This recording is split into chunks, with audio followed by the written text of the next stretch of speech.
Peut-être qu'elles sont arrivées dans ma vie trop tôt. Ou peut-être que moi, j'étais trop absent de la mienne. On dit souvent, certains ont des aventures. Moi, je crois que je suis une aventure. Une aventure instable, imprévisible, épuisante. Et ça, je ne le dis pas avec fierté.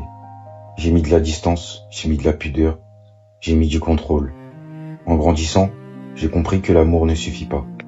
On peut être amoureux mais sans respect, sans loyauté, sans connexion d'âme, ça finit en poussière. Les hormones s'évaporent, les papillons meurent, et ce qui reste doit tenir debout. Mais comment tenir debout quand on n'a pas appris? Aujourd'hui, j'ai du mal à me projeter avec quelqu'un. Non pas par peur d'aimer, mais par peur d'être incompris. Ce qui semble simple pour les autres, comme envoyer un message, prendre des nouvelles, dire ce qu'on ressent. Pour moi, ça demande une énergie immense, ce n'est pas naturel. Je ne suis pas un gars banal.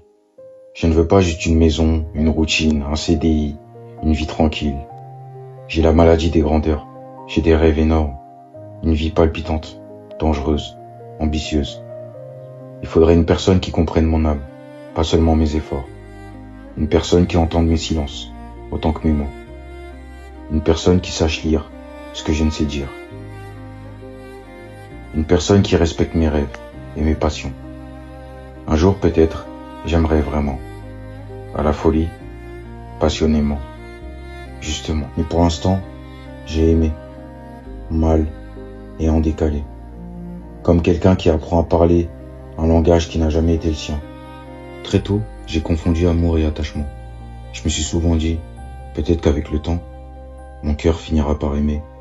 Mais en vérité, ce que j'aimais le plus souvent, ce n'était pas la personne, c'était la manière dont elle m'aimait. Son regard sur moi, sa façon de chercher à me comprendre. Cette attention que je n'arrivais même pas à me donner à moi-même. Vous savez, quand quelqu'un vous donne tellement d'amour que vous commencez à douter de le mériter. C'est le syndrome de l'imposteur, version sentimentale.